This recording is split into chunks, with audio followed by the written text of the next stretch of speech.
xaflad loogu talagalay furitaanka sanad dugsiyeedka cusub ee dugsiga Horyaal ee magaalada Burco isla markaana abaalmarin lagu guddoonsiinayay ardaydii kaalmo hore ka gashay imtixaankii sanad dugsiyeedka hore kana soo qayb galeen maamulka dugsiga waalidiinta ardayda madaxda wasaaradda waxbarashada gobolka iyo marsharax badan ayaa lagu qabtay xarunta dugsigaasi Ali Ahmed oo maamulaha dugsiga Horyaal ee magaalada Burco oo ka warbixinaya heerka dugsigu marayo ayaa waxa uu yiri xafladeenani waxay ka mid tahay xafladii imtixaanaha ahaa ee soo qaban jirnay sanad dugsiyeed kasta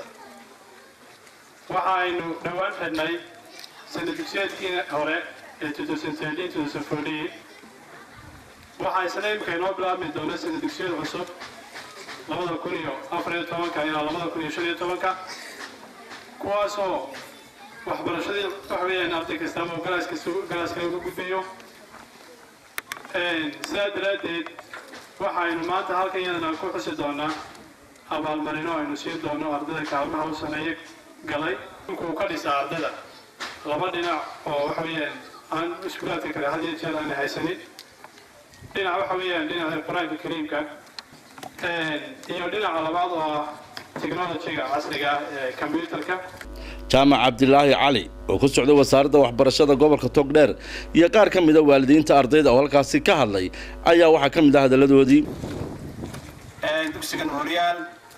dugsiyada ugu mudan gobolka weeyaan himiladooduna aad iyo aad u sareysa mar walba wuxuu ku taamaa maamulaha dugsigu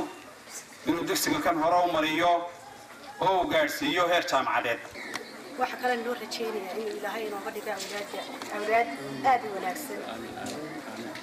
oo dalkooda diintooda waafaca oo waalidkiisu ilmaha marka la yiraahdo ilmaha uu soo baxay aad ugu farxo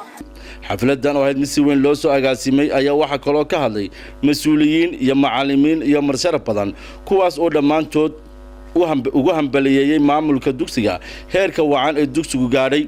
waxaana ugu dambeyntii halkaasi abaalmarino lagu guddoonsiiyay ardaydii kaalmaha hore ka gashay imtixaankii sanad dugsiyeedkii hore Kays Axmed Dagaale Hon Cable TV Burco.